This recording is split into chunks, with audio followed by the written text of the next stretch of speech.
नमस्कार। विदर्भ हिंदी साहित्य सम्मेलन के उपक्रम साहित्यिकी के अंतर्गत लघु कथा सम्मेलन में आप सभी का हार्दिक स्वागत, अभिनंदन, खुशामदीद। ये हमारा परम सौभाग्य है कि आज हमारे वरिष्ठ मित्र श्री अजर साहब आज अपने कैमरे से इस पूरे लघु कथा सम्मेलन का वीडियो बनाएंगे और उनका YouTube चैनल है, उस पर वह इस कार्यक्रम को प्रसारित करेंगे। तालियां होनी चाहिए। जी हाँ, हम माँ भगवती को नमन करते हैं और साथ ही हमारी परंपरा रही है कि हमारे कार्यक्रम की अध्यक्षता के लिए, आज के इस लघु कथा सम्मेलन की अध्यक्षता के लिए मैं पटल पर ऐसी लघु कथाकारा को आमंत्रित कर रहा हूँ जो नागपुर शहर ही नहीं बल्कि पूरे भारत और विदेशों में भी आपकी लघु कथाएँ प्रकाशित और प्रसारित होती हैं। जी हाँ, बड़े अदब के साथ मैं मंच पर आमंत्रित कर रहा हूँ श्रीमती इंदिरा किसले जी को, जोरदार तालियों से स्वागत कीजिए। एक ऐसी लघु कथाकारा हैं जिनकी लघु कथा बहुत ही पैनी होती है, जिनकी लघु कथा में आप समझ सकते हैं कि जीवन का वह रस होता है जो एक संदेश, प्रेरणा तक ले जाता है।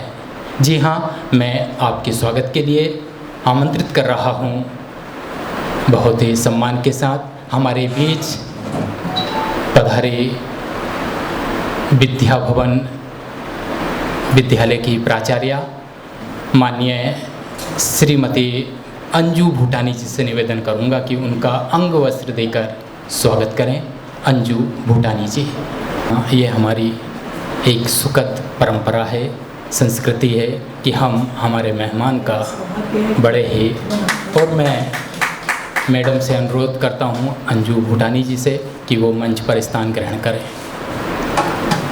जी हाँ, ये हमारा सौभाग्य है कि दो विदुषी महिलाएं लघु कथा सम्मेलन में हैं और हम उनका जो भी हो सकता है वैसा स्वागत कर रहे हैं। जी हाँ, हिंदी साहित्य की विधा लघु कथा वह विधा है जिसके अंतर्गत हृदय परिवर्तन ही नहीं बल्कि जीवन परिवर्तन की भी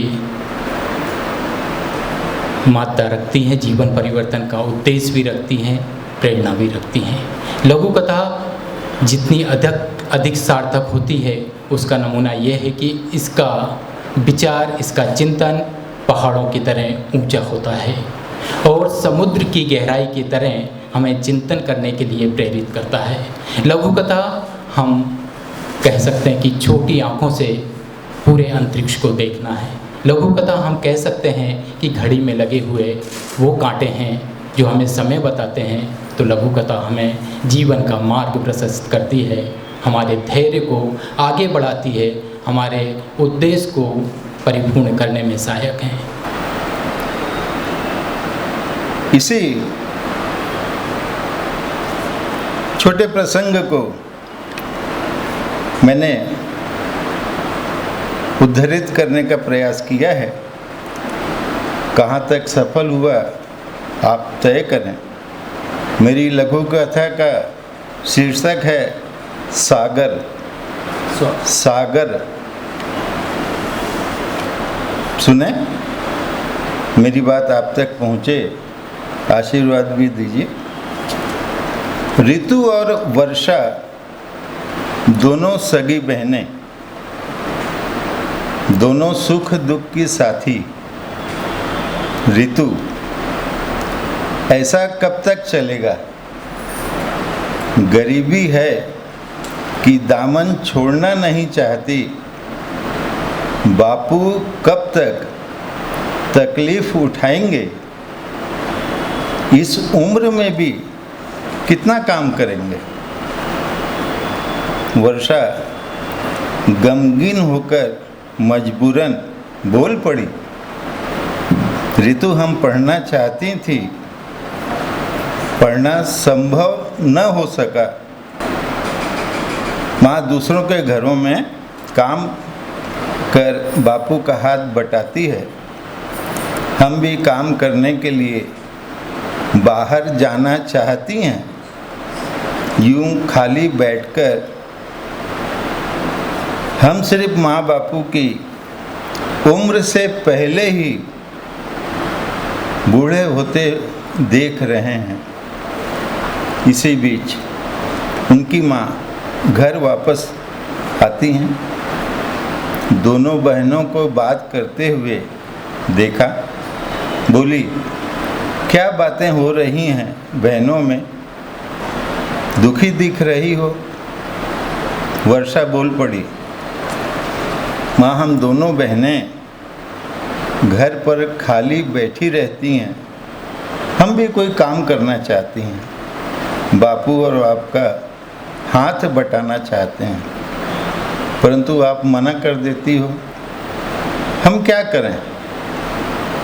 बापू की हालत रिक्शा चलाते हुए खराब रहने लगी है। तुम भी तो अपनी हालत को देखो। माँ, बेटियों, समाज में भेड़िए झुंड में खुलेआम घूम रहे हैं। तुम्हारा घर से बाहर निकलना ठीक नहीं है। हमारे लिए यही बहुत है कि हमारी इज्जत अभी तक सुरक्षित है। वर्षा, माँ परंतु बापू की हालत।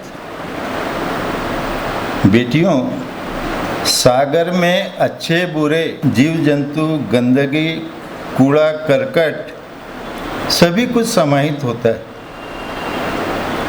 सागर सभी को साथ लेकर चलता है। वही सागर तुम्हारे बापू हैं। वे अपने सागर होने की कीमत चुका रहे हैं। सागर होने की कीमत। धन्यवाद। मेरी लघु कथा का शीर्षक है गलत फहमी। मैं स्टेशन पहुंचा। मेरे साथ एक गरीब लड़का जो घबराया हुआ था मेरे पीछे पीछे आ रहा था। मैंने उससे पूछा, कहाँ जा रहे हो? उसने मेरे ही गांव का नाम लिया। मैंने टिकट लिया और ट्रेन आते ही चढ़ गया। वो लड़का मेरे पीछे पीछे आकर बैठ गया। थोड़ी देर बाद टीटी आया। वह लड़का टीटी को देखकर ऊपर के बंक में छुप कर बैठ गया। मैंने 2 टिकट दिखाए और लड़के की ओर इशारा कर दिया।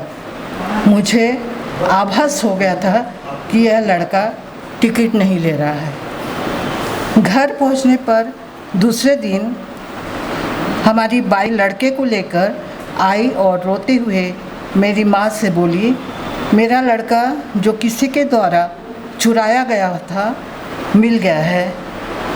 मैं लड़के को देख अवाक रह गया, क्योंकि लड़के ने मुझे देखते ही अपनी माँ से कहा, यह अंकल ही टिकट लेकर मुझे यहाँ पहुँचा दिया। मेरी गलतफहमी दूर हो गई। मैं उसे एक भागा और बदमाश लड़का समझा था। असली में इस किसी के प्रति कितनी गलत धारणा हम लोगों की होती है, ये मुझे महसूस हुई। ये